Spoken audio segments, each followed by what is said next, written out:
Now let's move on to the Usman Nurmagomedov facing off against Mike Hamel, man. First and foremost, we have another Nurmagomedov who looks like an absolute elite prospect, man. Not only have we been able to see, Umar Nurmagomedov, right, who fights in the UFC. He's young. I think he's like 20 years old, right? We just saw Abu Bakr Nurmagomedov, who just put it on Jared Gooden, excuse me. Now we got, Usman Nurmagomedov, who at this point, tell me, AJ, he didn't get the finish, but he looked incredibly impressive over a dude who is relentless in his pressure, who is relentless when he walks forward. I think this is some very useful experience for him, being that Usman is only like 22 years old.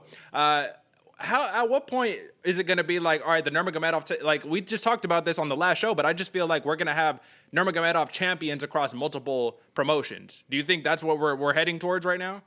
Oh, 100%, especially because with this fight, I saw the evolution of the Nurmagomedov chain. That flick jab that he had, bro, that was stunning and hurting people. And I think the only reason that oh man, I just lost the Hamel didn't go to sleep is just because he has that tough Wyoming chin. They just eat granite out there. That's the Cowboys fight. That's the only reason.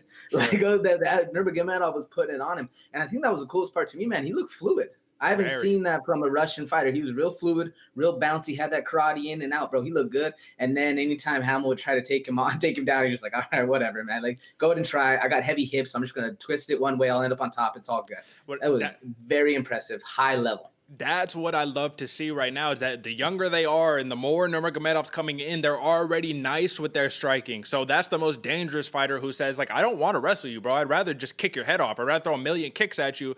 And I think when you look back at the fight stats, Usman threw like a very balanced attack between his strikes and his kicks. It was like 30 plus strikes, 30 plus kicks, right? So he was ready to go on both ends. And if you want to wrestle him, it's kind of like Abu Bakr versus, Jared Gooden. He was just like, bro, like, if you want to wrestle, bro, we could take it there, but I'd much rather just strategically, you know what I'm saying, pick you apart. So that's like I'm saying, it's just these fighters look so dangerous. And of course, Mike Hamel, he's I believe he's like 2-3 in his last 5. It hasn't looked very good for him. So it's not like this is the most impressive win. But I do say, man, you got to give the man some credit. We got to give the man some praise, because to walk forward against a dude who is putting it on you like that, to walk forward, keep walking forward. He reminded me of a Raging Al, of Al Iaquinta, you know what I mean? He kind of gave me that flavor, right? His name is Magic Mike Hamel. This dude comes out with the crazy shades and whatnot. He's a character, man, and you love those types of dudes, but I'll just tell you what, man. Like I said, I'm very high on a majority of the Nurmagomedovs. How can you not be? But it just scares me, because I feel like week to week, we're not going to be able to have these conversations without mentioning